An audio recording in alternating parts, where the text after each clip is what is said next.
The Major Spoilers podcast covers news, reviews, and of course, spoilers, and goes into details about the topics discussed. So if you haven't read, listened, or watched the items we talk about, you might want to come back later. I'm Matthew. I'm Rodrigo. And I'm Stephen, and you're listening to the Major Spoilers podcast, the podcast for pop culture and comic fans. In this issue, do you know what it's like to do a powerbomb? It doesn't matter what you think you know. It's hard times, Daddy, as the Major Spoilers crew takes on high fantasy role-playing games, Doctors of the Strange Luchadors, and Lucha Moors. Can you dig it? Sucker! The Major Spoilers contest would like to present the tag team champions of the world. And our podcast is on the air. Ding, ding. Welcome to issue 1070 of the Major Spoilers podcast. Thank you for downloading and checking us out this week. Rodrigo, I had a lot of positive feedback about our show last week. People were really into our discussion of the Black Glove, and a lot of people were into our discussion about the three-body problem. A lot of good comments over on our Discord server, and listeners, you can join our Discord server absolutely free. There's a link in the show notes for that. But people were really getting into our discussion. In fact, Rodrigo and I talk a little bit more about the three-body problem in this week's Major Spoilers podcast pre-show that you can only get over on our Patreon page. Stick around. I'll tell you more about that in a little bit. First up, though, it is time for some reviews. Let's start off with one of the big publishers. Marvel Comics this week has Doctor Strange number 14 on the store shelves, Matthew. It does. And Doctor Strange number 14 has something specifically targeted at each one of the three current members of the Major Spoilers crew on this show right now. Because Doctor Strange number 14 is the story of a living role-playing game that has come to life and magically transformed Manhattan. It is the story of Doctor Strange having to assemble a party, which, of course, is Stephen's favorite thing. And, of course, for me, that party is called the Secret Defenders. But in the previous issue, Doctor Strange basically got tied up in the Satanic Panic and explained how in the 80s, a lot of people were upset and thinking that somehow evil magics were going to take over their kids' face if they played Dungeons and Dragons. And that's crazy. That's stupid. That's ridiculous. Because the only one that actually has satanic powers is not what Tom Colobrum. Hanks said. Tom Hanks warned us. Tom Hanks was insane. You can't listen to him. Because he played monsters and mazes. It was mazes and monsters. Okay, so anyway, the whole thing was ridiculous because the only one that actually had magic powers was Colobrum, and Colobrum disappeared until last issue. And Doctor Strange, the wizard, was contacted when he found a group of players were slowly being eaten by the game, but realized that in order to fight the game, he had to play the game. So he had to assemble a thief, a priest, and a fighter to assist him as the wizard and actually go into the world of Colobrum and try and figure things out. So for the priest, he went to Moon Knight. Moon Knight's dead, so we got his brother. It's actually cheaper. The thief, of course, is the Black Cat, Marvel's premier thief. And for the fighter, he said, well, one of the roles of the fighter is to be the meat shield, and I don't necessarily want to endanger one of my friends, so I'm going to get the Taskmaster. Which leads to the best running gag in this whole issue as Doctor Strange addresses his party as my friends and Taskmaster. Nice. Which I think is lovely. But they actually... Taskmaster is definitely a bard, though. He's like Red Mage from 8-Bit Theater. Cheating. My thinking on that is like he feels druidish to me because he has that thing where he takes on the shape of the... Yeah, he's like a specialist. He's got power. He's like a skills guy. He's a multi-classer. He did. He definitely multi-classed. Yeah. Oh, yeah, he's a twink. He totally twinked out his sheet. But they forgot one important thing because Doctor Strange is not an avid gamer. Every game has a master. And the game master of this particular session is Baron Mordo. So, Doctor Strange's most implacable foe, his old brother, friend, person, played by Chiwetel Ejiofor, in the movies, not necessarily here, has basically taken over and has trapped Doctor Strange, forcing him to fight the dragon, leaving the rest of these idiots to their own devices, which is actually kind of funny, because seeing Hunter's Moon, who is totally not Moon Knight, but is, again, Moon Knight's brother, not literal brother. He's another priest, a Fist of Khonshu. And Taskmaster, who is just a schmuck. Taskmaster is like the most delightful idiot in comics because anything he does, and you say, oh, that's out of character. Oh, no, he forgot that happened. Because as he learns new skills, his memories get erased. And we end up on this long and involved thing where Taskmaster and Hunter's Moon end up fighting one another because Mordo is controlling them, while Doctor Strange realizes that he's not supposed to fight the dragon, that the dragon is actually an avatar of the game itself. Spoiler alert, when you get a thief, it's her job to steal. So, leaving you with that, I do want to say that Jed McKay, who writes this issue, does feel like someone who has played a few games.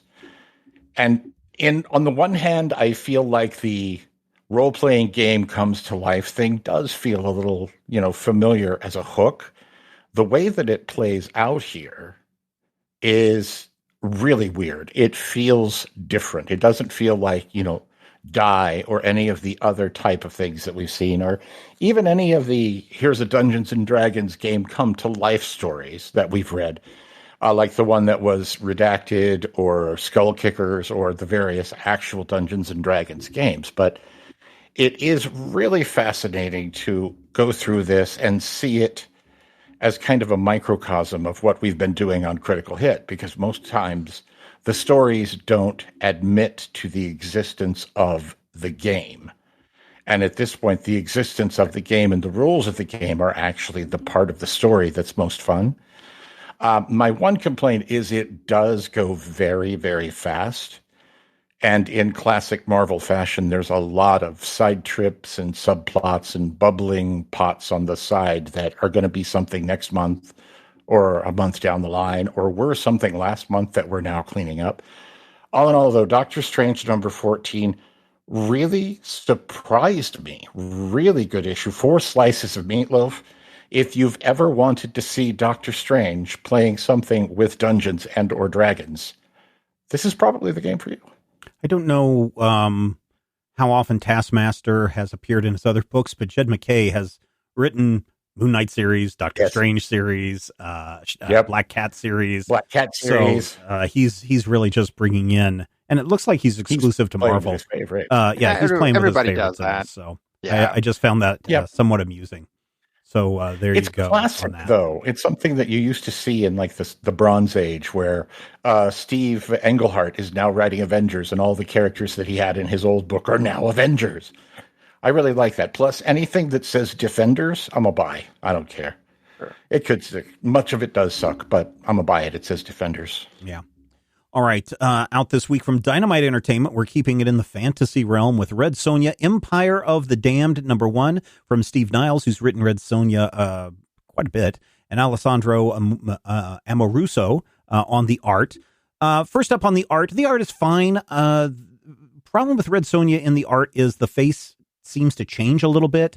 At one point, it looks like it's wanting to be more traditional art, and other times it looks like it maybe wants to be anime or manga art. I don't know if it's the coloring or the inking or what that's going on with that, but that was a little disheartening to see flat colors and not a lot of shapes. Of course, we're reviewing a preview copy that they sent, so there may have been something changed in the last minute, but I was a little bit disappointed in the art. I think that's probably my biggest complaint about the issue. Still, this is a story where Red Sonja is getting drunk in a bar, and there's all sorts of debauchery going on around, and there's definitely some people getting it on pretty clearly in the panel. So no direct nudity, but you can tell people are getting it on. And then the city guard comes in to break it up, and Red Sonja and this other guy who she thinks is kind of a jerk fight their way out, but they end up getting captured. And while they're in jail, they make an agreement that if they get out together, that Morgo, this other guy, he has a map to an ancient treasure that will make you rich beyond all imagination. And of course, that is all Red Sonja needs to team up and bust out of there. And they bust out of there, and one of them doesn't make it. I can tell you right now, it's not Red Sonja, because the name of the book is Red Sonja, Empire of the Damned. And then the interesting take on how she gets the map from this guy who's dying is also very interesting, and you kind of saw it coming. This is another problem with the coloring, because the Morgo is a darker-skinned person, and towards the end of the issue where she's riding off on the horse is also the same color as Morgo's skin, and so it makes really paying attention to what she has and where she got it from a little bit harder to spot on a very first glance, even though you know exactly what's happening. There is not a whole lot that happens in this first issue. I'll tell you, it starts with the tale of the city. I think a good editor would help on this one. I'm not saying the editor of this is bad, but I would have changed this around, because it starts with the tale of the city that was embroiled in a war between two factions, and an evil wizard or a magician or mage or, a necromancer or whatever, killing everybody, and the necromancer supposedly disappeared, leaving all these riches behind. Then we get into the bar scene. There is a bar fight. They wind up in jail, where Morgo retells the same story that opened the book. And I would have just flipped this around to where start the tale where Red Sonja is getting drunk and having fun. They wind up in jail, then tell the flashback story as Morgo is telling it, and then bring us back to present time where they agree to make a pact and get out of there together. So story-wise, it was a little clunky, and because of the way that it was structured, it didn't move. There's a lot of action, don't get me wrong, but it felt kind of a slow pace throughout. Still enjoyable. It still has a good premise. I think we all know what's going to happen the minute you say, and the necromancer was never heard from again, ... I'm pretty sure that necromancer is going to show up before this series ends. 4 slices of meatloaf out of 5 for Red Sonja, Empire of the Damned. It's a solid book. It was an enjoyable story. I kind of wish, I don't know, I can't say that I wish there was more action in it, because, there's bar scenes, bar fights, fighting with the guards, breaking out of jail, swinging swords and shooting arrows and all these things. So it's got a lot of that. It's got some good one-liners, but I think that because they're repeating part of the story twice, it kind of felt redundant and maybe slowed things down. But still, worth 4 slices of meatloaf out of 5. I enjoyed this from Dynamite Entertainment this week. Now, looking ahead a couple of weeks, not next week, but the week after that, April 17th, Rodrigo, you have Beyond Real number 3 from Vault Comics. Yeah, Vault Comics. They've sent us all 3. Yep. Mm-hmm. So 1, 2, and 3. I've read them all. Beyond Real is the story of a young woman who has an accident and then starts perceiving sort of like the source code of the universe. It asks questions about whether we live in a simulation, or if the universe is just kind of written this way. And it is a trip. Like, the art is a trip, and this issue is no different.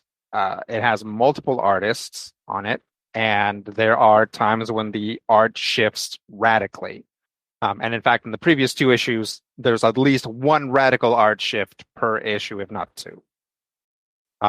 Depending on where the protagonist goes and what she does. So in this one, they've gotten to a place where there's like a lot of bright colors and it's full of life. And they're trying to get to the source, because the main character has a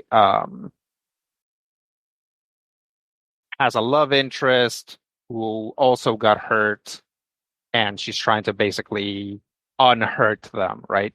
It's like, what if the crow was trying to actually do something useful? So she is looking for the source, which she has been told is the place where you might be able to change the code, by a mysterious voice. We still don't know who the mysterious voice is. And she has kind of picked up a couple companions on her way that just kind of ended up with her because they escaped a dangerous situation together. But we get to know them a little bit more in this issue. I thought this was okay, although I feel that this issue was actually the weakest out of the 3 that they sent us. I still think it's very good. The art is fantastic. It's art that is not trying to that is trying to be what it is, right? It's not being like, okay, this has to be like a big 3 comic that looks this way. Like the art is giving itself like a lot of room to do what it does, to tell this story, to breathe the way that it wants, and I really appreciate that. So, but again, I'm like this. I feel that this issue sort of, I guess, writing wise was a little bit weaker. I want to give it 3.5 slices of meatloaf. Okay. I still think you should check it out if you can get a hold of issues 1 and 2, because I don't know if there is a way to get a hold of issues 1 and 2. Sure. I don't think it was. You think you can still like order it? Check with your local comic shop. They can order it. You can order directly from Vault Comics website. They have it available. Yeah. So yeah, definitely check it out, and yeah, pick up the first 2 as well. Yeah. Oh, it's some other places where you can go pick up the first 2 issues over on Amazon, Amazon.com. We have an affiliate link with that. There's a link right there on the Majorspoilers.com website. You just go to Majorspoilers.com. You'll see the little guy in the shopping basket. Just click on that because we're not allowed to use the Amazon logo anymore. So click on that guy in the shopping basket. That'll take you to our Amazon affiliate link. You can just type in the name of the book. Beyond Real issues 1 and 2 are available there. You can get it in the Comixology version, the digital version, or you can get a physical version. I will say, though, if you're buying a physical single issue comic book through Amazon because you're dealing with individual comic shops, you are going to pay more than cover price for that. But if you're looking for trade paperbacks, if you're looking for a new computer for your game streaming, if you are looking for socks, if you are looking for a clip-on, snap-on thing for your car automobile, you can use that link over at Majorspoilers.com. Click on that. Whatever you buy through that link, you could buy a new refrigerator. You could go buy a video camera. You could go buy, a chandelier through that link. A little bit comes back our way, and when I say a little bit, I'm talking about 3%. So the more you use that for your purchases, the larger that money pool grows, and eventually Jeff Bezos will pay us. He hasn't paid us in a few months. So get over there. Use that Amazon affiliate link and help us out. That's what you want to do. Speaking of another way of helping us out, Patreon. Patreon.com/Majorspoilers. We've talked about this before. Back in the Renaissance, the coolest kids on the block were like, I demand a sculpture. Go get me Michelangelo. Because that's how the Medici's talked. Mm-hmm. And so they would go out they sound a lot like Andrew Tate. I know, right? And so they would, in fact, I think he got arrested in Italy, didn't he? Or was it Germany? I forget. He likes the pizza. They would bring the Michelangelos and the Da Vinci's and all these cool cats, the Donatellos and the other Ninja Turtle that no one can remember, would bring them all and pay them to make great art. And I know you're sitting there thinking about, wow, it sure would have been cool for me to be a patron of the arts back then. Stop thinking about ancient Rome. Start thinking about today and how you can be a patron today. You could be a patron right now and support the arts right here on this podcast by going to patreon.com/Majorspoilers. I know you want to do it. You found value in this show. You want to hear Rodrigo and I talk about the 3-body problem. You want to hear us all talk about how the monoculture has been destroyed and how it creates confusion when it comes time to find cool shows to watch. Then you need to listen to the Major Spoilers podcast pre-show. We record it immediately before this show, and it's available to our patrons at the silver level and higher. And you can get it right now. In fact, you can get access to hundreds of bonus episodes right now when you sign up to become a patron at the silver level or higher. That's a mere $5 a month. I mean, hundreds of hours, maybe even 1,000 hours of content that you can access for a mere $5 a month. That's a bargain. That's a bargain for me, what Eddie Murphy would say. And it all goes to a good cause, ensuring that we're here into the future to create more fun content for you. So what are you waiting for? Join the cool kids. Don't be left behind. Get access to all the bonus content. There's, at least at the silver level, 4 bonus episodes each and every month that you are going to get. If you're at the gold level, you get access to at least 8 bonus episodes a month. So much stuff waiting for you when you head over to patreon.com/Majorspoilers. This week, we are talking about Do A Powerbomb by Daniel Warren Johnson, written and illustrated by Daniel Warren Johnson. If that name is not familiar to you, it should be super familiar to you because he is basically the one guiding the Energon universe over at Skybound with Cobra Commander and Duke and Transformers, Void Saga, and G.I. Joe. And I think there's one more that he's doing, or at least he's kind of the main instigator on. But he's good at what he's doing, and that's why he's doing so much over at Skybound. This week, though, we're doing a wrestling story. This week, Rodrigo, I believe, what is it? The big wrestling tournament 2024 is happening this weekend. So what better time? Oh, sure. What is it? What is it? It's not WrestleMania. It's the WrestleMania. Is it WrestleMania? Whatever it is, it's this week. WrestleMania 40 is coming up. And I'm I'm a big on all the wrestling things. WrestleMania weekend, that's what it is. 2024 happens on the 8th, 6th through the 8th this weekend. You can go get it. You don't have to get the pay-per-views, I don't think. You can go and catch it on all sorts of different places. CBS Sports has it. Other places have it. So what better way to celebrate WrestleMania week 2024 has been by talking about a wrestling comic, which features my favorite type of wrestlers, a luchador. So here's the story about this. Lona Steel Rose wants to be a pro wrestler. As a very young baby child, she witnessed her mother being murdered in the ring by a masked wrestler. And ever since then, she's wanted to kind of follow in her mother's footsteps, but everyone is blocking it because they don't want her to end up the same way as her mother. And then the devil shows up in the form of a necromancer. I mean, he says he's a necromancer, but he's really the devil. I mean, by the time we get to the end of this issue and you find out who they have to fight in their final match, he's the devil. And the devil shows up and says, hey, you come and fight in this wrestling tournament and I'll bring your mom back to life. And she's like, great, I'm going to do it. And the devil is like, oh no, there's one thing. This is a tag team wrestling match. And if you want to be part of this, you have to tag team with the person who killed your mother. And so begrudgingly, she accepts.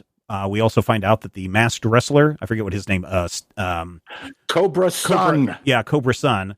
He is also, for the last several years, ever since the wrestler died, he has been going through his own turmoil and just feels super bad. And of course, the devil shows up to him and says, hey, you want to bring Steel Rose back, tag team with Lona, and we'll make it happen.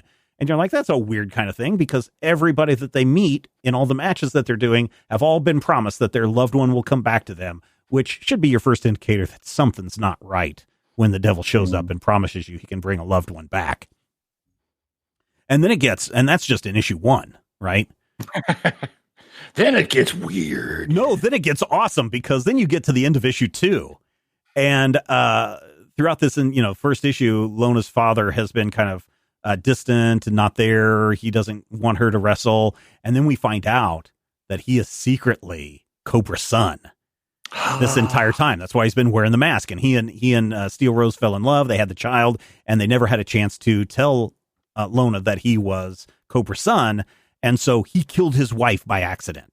And so, when I got to that part in the book, I got to say, I was pumping my fist and screaming and going, oh yeah, this is awesome. I mean, awesome in a way that I did not see that coming. Not in the awesome way of, oh man, here's this guy who killed his wife and now he can't tell his kid why. Not in that way. But awesome wrestling, wife murder. What's that? Awesome wrestling, not wife murder. I mean, he killed his wife. It was an accident. Right. I'm just saying you're cheering the awesome wrestling and not the wife murder. I'm just cheering because it was something that I didn't see coming. Yeah. And that's what made it really cool and very dramatic. Because then you're like, oh my God, what is going to happen with this? And so then they go to hell and they fight orangutans and some dudes from Japan and some stinky guys. And they start to come together. And of course, Lona finds out about her dad. And then eventually they win the tournament, or no, they lose the tournament. But because of the way the wrestling goes, there can be only one winner, and the 2 tag team winners go at each other and kill themselves. And so the devil's like, I got to give this prize to somebody or they're going to riot. I give it to you. And then he's like, oh, but I can't bring your mom back because I don't have the power. There's only one person that has the power. And so we're going to 2-in-1 death match where you fight God. And so then they go and fight literal God. At which point I'm kind of checked out. At that point I was kind of like, okay. But then the ending is very tearjerkery and stuff, because even God is like, sorry, you didn't best me. I can't bring your mom back, but I'll do this. And he does something, and then it's a sad ending with tears all around. The end. Mm-hmm. I like this. I really like this a lot. I think I want to say maybe a year or two ago, I reviewed you reviewed it on the podcast. You reviewed a couple of issues, and I'm pretty sure either Christopher or Ingrid reviewed a couple of the other issues on the website too. And I knew that this was a big deal on the website. And I remember that when it came out, it was a big deal. People were talking about it. And I know we have several of the reviews up on the website. So I was, up until the last issue or two, I was very much knowledgeable about what was going on. Yeah. I remember reading issue 1 and being of mixed thoughts, because if you go through issue 1 and you get to the end of it, you kind of had two things going on in issue 1. You had a lot of the front curtain stuff that we see from wrestling, like the secrets and the fight and the people, having to deal with these terrible things. And, oh my God, his finishing move, he's broken in half. His God is my witness.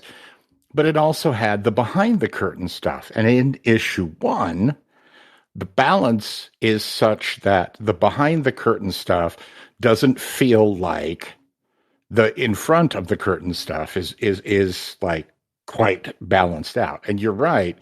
It's at the end of issue 2, the second chapter, issue 2, when we actually find out what's really kind of going on, that we do get that balance. Because as someone who's kind of a wrestling nerd, knowing what's going on behind the scenes is sometimes as much or more fun than seeing what happens in the ring. And a lot of the time you get to the point where it's in the ring, that there's scripting, that there's things that are preordained.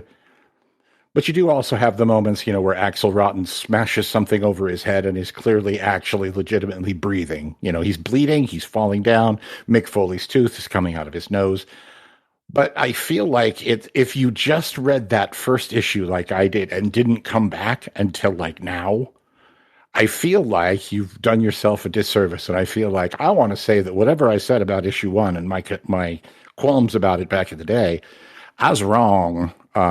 And reading the combined story, the complete story, really makes it clear that sometimes monthly publication of comic books is detrimental to the story being told.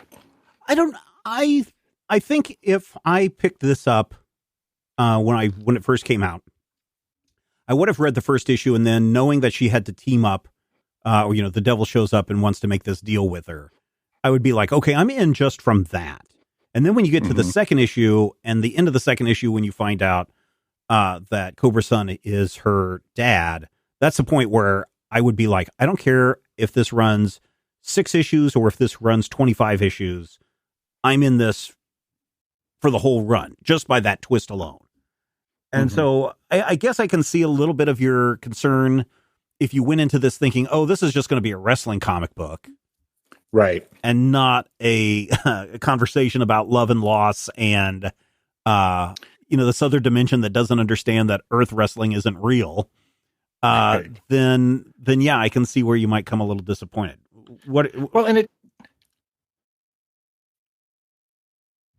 Hello. Yeah. What you were going to talk? Go ahead.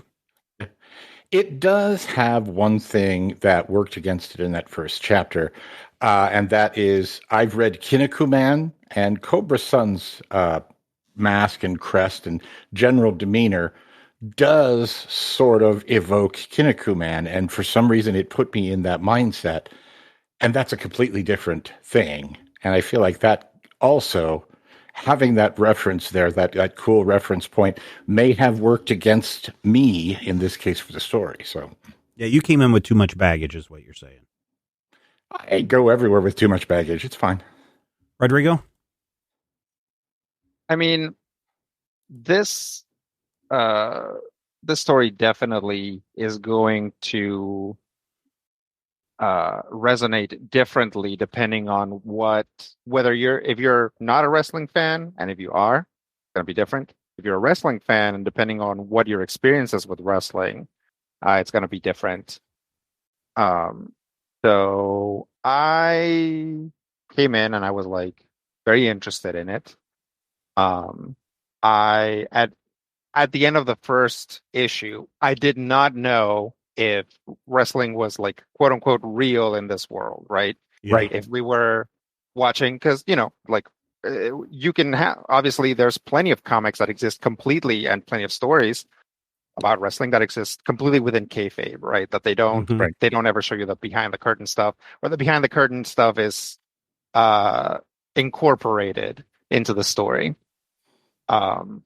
So it's not until like the orangutans show up that they're like, hey, people know that it's fake in our world, right? And once I figured out what it was, then I was on board. But it was weird getting through almost 2 whole issues, or at least 2 whole issues, and not knowing whether it was fake on Earth, right? There's also a lot of other like weird things where it's like a lot of these wrestlers are like references to stuff, and it's like they're all from different planets, but they're all being like very specific like references. Like there's like a pizza and a raccoon from a different planet, but their finisher is like the New York slice. And it's like, why would that be the case? Like, so, I just like I get that they're referencing something, but it's weird that you do space aliens. It's like the lucha robots, I'm on board. Right. But then there's like some stuff that is like very specific. Like they just like mention Chicago by name, and I'm like, why? So I think it's kind of briefly mentioned, especially from the necromancer, who is like, I lost all these wars, and then I was relegated to this realm, and then I discovered your television, and I binged television, and the thing that I watched is wrestling, and I love wrestling. I love everything about it, and so I brought it to the multiverse or whatever. I get the feeling that somehow everybody has seen this wrestling and thinks that it's real. Oh, I see. And so I think that they're all, because of the way they dress, because of the action moves and a lot of those things, my assumption was that they have all seen like Earth's wrestling television shows. They've all seen the WWE. It's like a Galaxy Quest situation. Yes. Yeah. Yeah. And I think that is an important distinction to make, because Rodrigo and I, as wrestlers, wrestling fans, and me, I know all things about wrestling. Yeah, I'm sure you do. Yeah, the top buckle dive with the elbow and the thing and the tacks. The what dive? Yeah, the top of the buckle thing with the dive and the elbow and the tacks. There's always a tax. Yeah, no, you're right. And the briefcase on top of the ladder. As people who are like a little more, I want to say, familiar with some of the intricacies. Math is hard. The fiddly bits of the actual bits and pieces of wrestling. Rodrigo and I had some of the same kind of reservations about the story that you didn't have, and I think that may be an important thing to make. These may not necessarily be weaknesses in the story so much as they are something that you kind of have to come to terms with from wherever you come. Yeah. I just accepted that. All this stuff, everybody's nose in. Just hand wave it all. Here's the other thing. If you read the introduction of this volume, I think it's in the introduction, you learn that Daniel Warren Johnson is only newly into wrestling. His daughter, when the daughter was born, was very colicky and had trouble sleeping.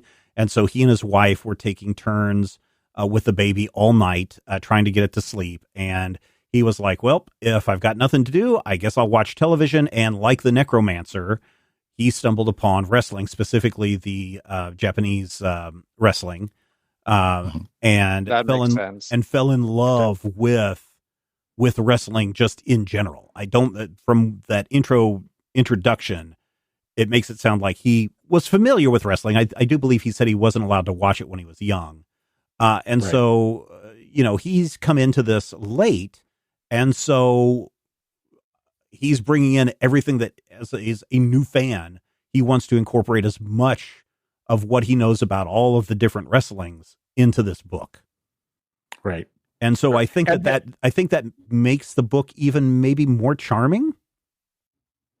It does in its own way, because I feel like having experienced the whole thing, I feel like, again, as I said, I didn't necessarily from that first chapter have enough presented, at least in my mind, to kind of get a really clear picture of what it was going to do and what it was not going to do. Mm-hmm.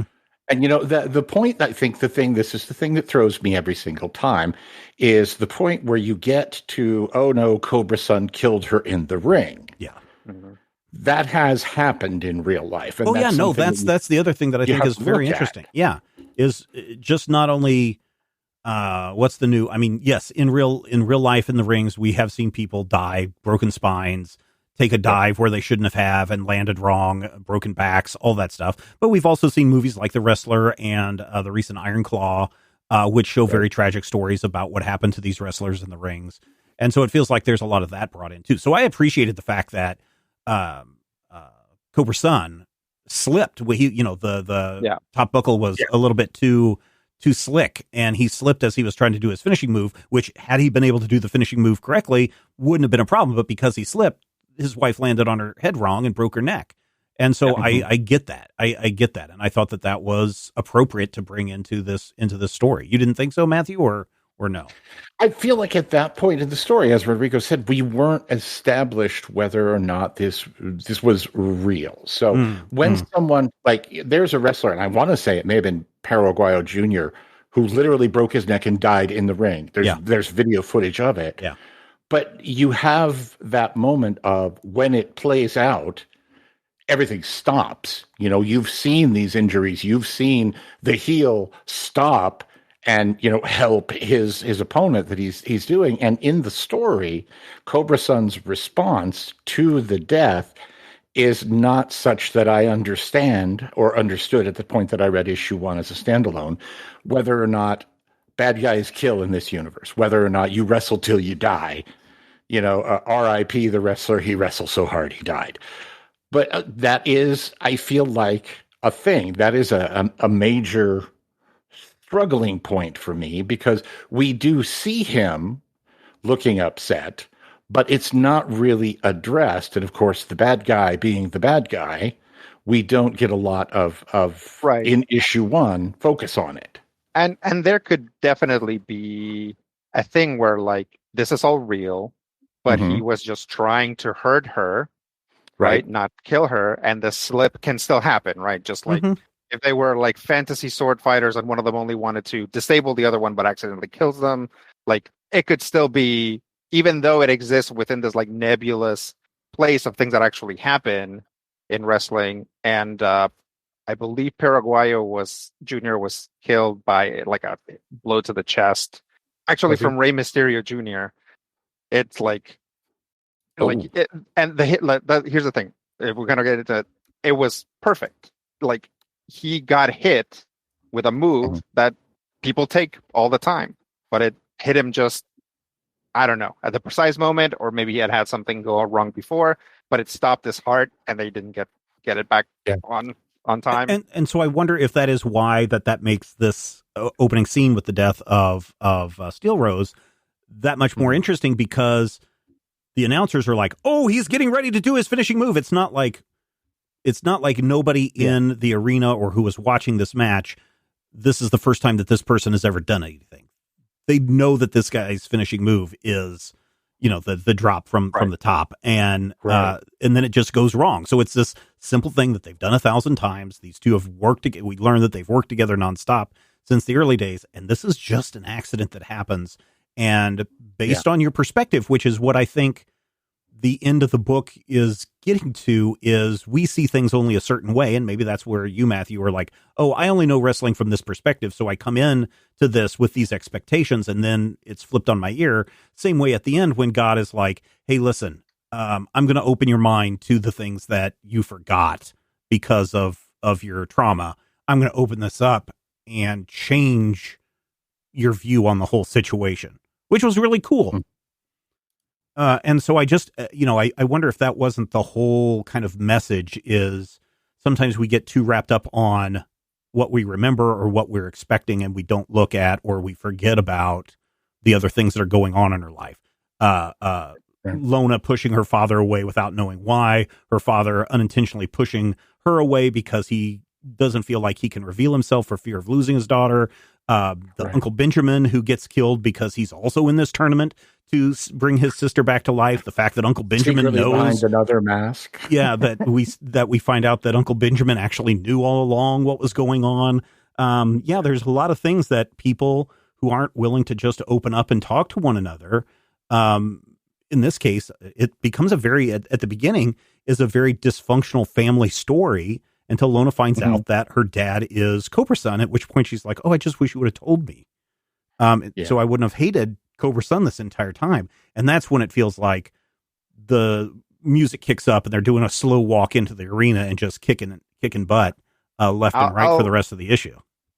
Yeah, I'll say this about the story. Unlike a lot of wrestling stories, everything that happens feels earned.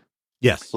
The point where Cobra-san and Lana say, we're going to team up and we're going to do this, feels earned. The moment where she finds out this is her dad, and she's not freaking out. Like, she's like, it's like, why didn't you tell? All that stuff feels earned, right? All those emotions feel earned based on what these characters have already been through. So I was very happy with sort of like the emotional punch of the story, like making that character her dad could have been completely terrible. Just a terrible person, right? Yeah. Well, no, I mean, it could have been badly done. Sure. How many things have we seen where it turns out that like the bad guy is the protagonist, like father, or they're related in some way? It's like it can be shorthand for an emotional moment that isn't actually there, right? But this book managed to do that, and it managed to play it well. And then from there, it actually went to other places with it. It wasn't, the big reveal isn't the end of the story. It isn't even like the beginning of like Act 3. It's just kind of something that happens along with everything else that's happening. And when they get to go and wrestle God, and like, can I just say that it makes a lot of sense that he's been watching Japanese wrestling and they end up wrestling God, and that they don't win, but because they fight so hard that they make God bleed. Yeah, right. That he's like, I will grant you this. Like that is so Japanese. Yeah. Here is your boon. And that is actually the part of it that I really, really love. And I feel like, as somebody who experiences comics oftentimes out of order, I feel like if I had showed up and read like issue 5 of 7 and then gone back and built in and gone back from the beginning and then read the end, kind of the way I read Watchmen, I feel like it would be a really successful story for me. It's just the point where I started, and again, I blame this on monthly floppies, the point where I started didn't give me enough of the context to realize what a phenomenal book this actually turns out to be. What's the part at the end, Rodrigo, that you liked? The fact that God is like, here are these memories that you forgot you had, and so I'm giving you this special moment with your mother, or the very final page reveal or panel reveal where we see who's in the audience? No, that was sweet. It's a very very bittersweet ending that makes sense. I felt very satisfied by the end of it. Both the memory and when we see the stands, I thought it was a strong way to end it. Yeah. This is because it's like, when you look at it, by the end, these two characters have come together. These two characters were separated by a huge gulf. It really multiple huge gulfs, right? And by the end, they come together knowing each other exactly as they are, warts and all, and they come together to try to do something, and that's what the family would have wanted. Right. Yeah. They go into this wanting to literally bring back their wife and mother, And what they end up doing is metaphysically bringing back their wife and mother, basically rebuilding the family, understanding the roles that they both have and the roles that, the late Yua had. And it really, really works better for me that they don't beat God, simply because. That would have been dumb if they would have beaten God. I've seen it happen. There are stories where you can beat God. Yeah. I've never been a part of one. Not in this story. Not in this story, though. I think beating God in this story would not have worked. Yeah, because this story is well written. Yes. I also like that you don't get to see God's face because you're, depending on which religion and belief you are, you're not supposed to look at God's face. You're not supposed to depict God's face in any kind of thing. So I feel like God being a masked wrestler kind of covers a lot of potential sins. Much like El Santo. Use the pun. Yeah, you never get to see God's actual face. Yeah. Well, who has a hard mask like that? God. Oh, I'm trying to remember. There's a guy in like Pro Wrestling Guerrilla, I think, who may be a New Japan guy. Yeah. But yeah, that mask does look like an overt reference to something. Yeah. So I don't know if it's a wrestling reference or if it's just like here's like an angelic visage for the mask. But yeah, honestly, half the time, I feel like half the time my knowledge of wrestling was working against me in this. It's really interesting that this was put together by like a new fan to wrestling, because there are like, I think probably unconscious or subconscious indicators that are like, look at this. And I'm like, I'm looking at it. I don't get it. What are you trying to tell me here? And really, he's not trying to tell me anything. He just put in this, like, this character wears tights of this color, and it's not a reference to anything, or it's not a reference within my reference. We talked about it in the pre-show. I'm actually having trouble keeping up with new stuff, so there could be there literally is a whole generation of wrestlers that I don't know, because I haven't been keeping up with like AAA and Japan Pro Wrestling and AEW and all that stuff. Yeah, it doesn't. I'm going to have to go back and look and see if there's a date on the introduction about when the daughter was born, because that would give you a little bit more of a clearer look of how recent a fan of wrestling he is, to give you some context. Because to me, after I read that, I'm like, oh no, this guy is experiencing the same things as I'm reading the book. He's experiencing the same things as I did when I was experiencing, what's the Lucha show that we used to talk about, Rodrigo? Lucha Underground. Lucha Underground. When I discovered Lucha Underground, and I was like, holy crap, this is so cool. That everybody's like, well, of course, it's wrestling, and it's also lucha wrestling and all these things. But I'm like, yeah, but did you see that guy take the jump off the top of the building and land on that guy? And it's like, yeah, that happens all the time. And I feel like there are certain scenes that in this book are the same thing, where it's like, oh, did you see Cobra's son jump from that top and body slam that guy and take the fluorescent lights on the back and the tacks and the barbed wire chair? And it's like, oh yeah, this stuff happens all the time. WrestleMania week is coming up this weekend, April 6th and 7th. Check in your local listings for times and locations. It feels like that at times. So part of me is embracing this person who is just geeking out about wrestling and couching it in this story of a family who needs to come back together. Yeah, you know what was another one for me? The dad is like Mexican Canadian, and there's a strong tradition of that. And I was like, is this a Vampiro reference? But I'm like, no, I don't think so. It could be 100. I wanted him to be a Stampede guy so bad. I wanted him to have trained in the dungeon. Yeah, but it's also. And that, again, as you said, sometimes having an expectation of a very strong expectation of what you expect something could be may actually work against the story. Because when they said, oh, he's Canadian, he's Mexican-Canadian, and I hope that's not offensive, because I've actually heard that. Fine. Okay, it's fine. I've heard that in wrestling terms before. I immediately said, and when has wrestling thing, never been problematic? That's fair. I'll grant you. Bastion Booger still makes me sad, but that's neither here nor there. I don't know where I was going with that, but I do feel like there are moments in here that are great touchstones especially for like a new fan and a casual fan, that if you're like a guy who's like, I know the name of CM Punk's dog, you might actually be the guy who goes, it's Larry, by the way. It's right. Larry is his child. But you may be the guy who's like, well, actually, it's the original issues. Sometimes you'll have these things that actually mean the exact opposite of what they seem to be saying. So I think that's why having the final battle and the build up and they lost, but they're still awarded the titles anyway because everybody else is dead. Yeah. That's too real for me. That's just like that's a Jeff Jarrett moment. Jeff Jarrett, by the way, has only ever been a champion because everybody else was dead and or quit. But that's fine. Yeah, that's how I won my championship belt on Munchkin Land.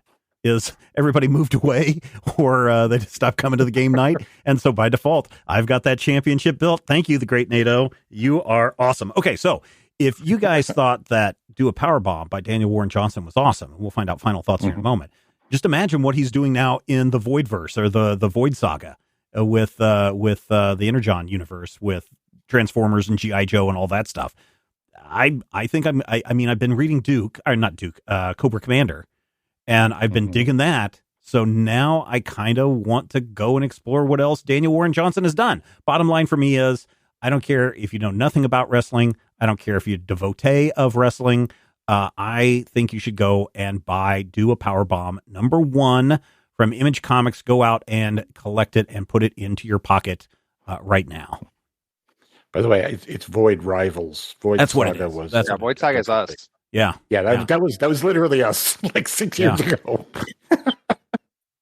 Bottom line for you, Rodrigo.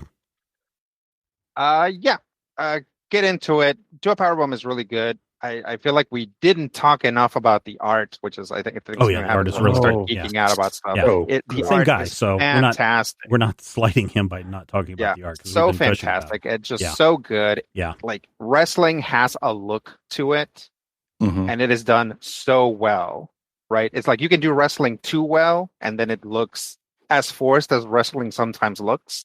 But this, again, this just straddles that line so comfortably of like, is this real or not? Does it super well. I would say if you're a wrestling fan, take a deep breath and just try to hold back from assigning meaning to every square inch of this, and you'll actually enjoy it a lot. Yeah. Matthew, final thoughts from you? This gets my rare and coveted rush right out into buying frenzy. This is so good, you guys. This is the equivalent of the moment where Dwayne Johnson is like, but my name's Billy. It's just transcendent when you read it all together. Don't read it in the individual issues. And this may be the first time I've ever said those words in that order.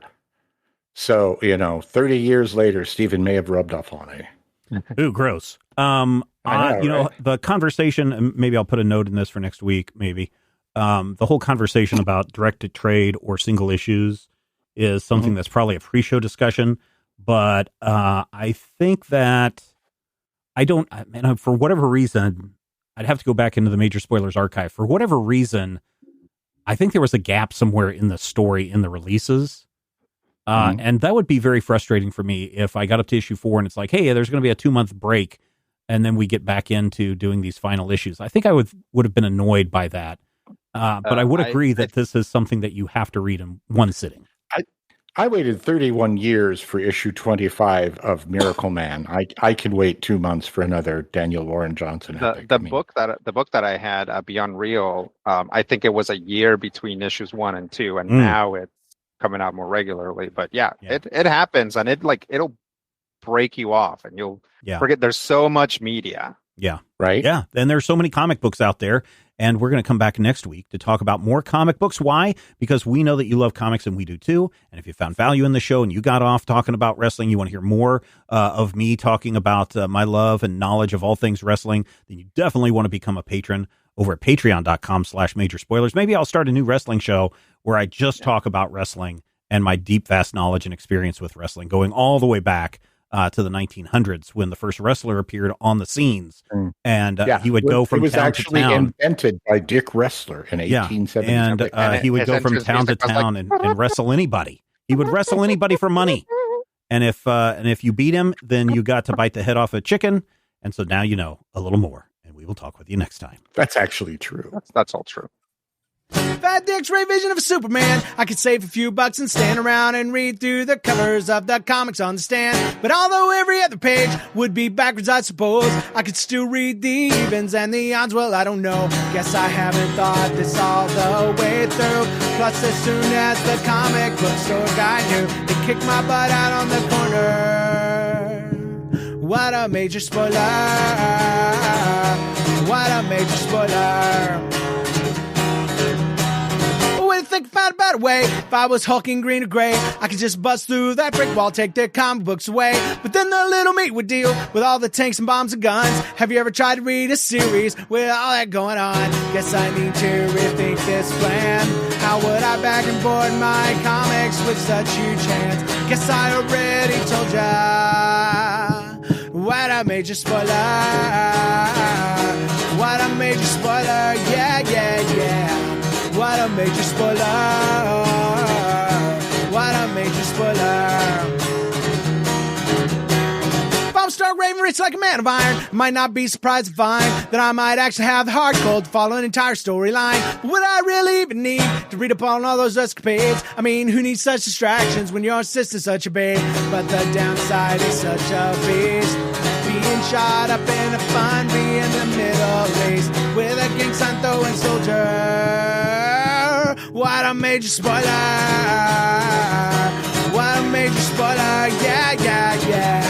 What a major spoiler. Whoa, whoa, whoa, whoa. What a major spoiler.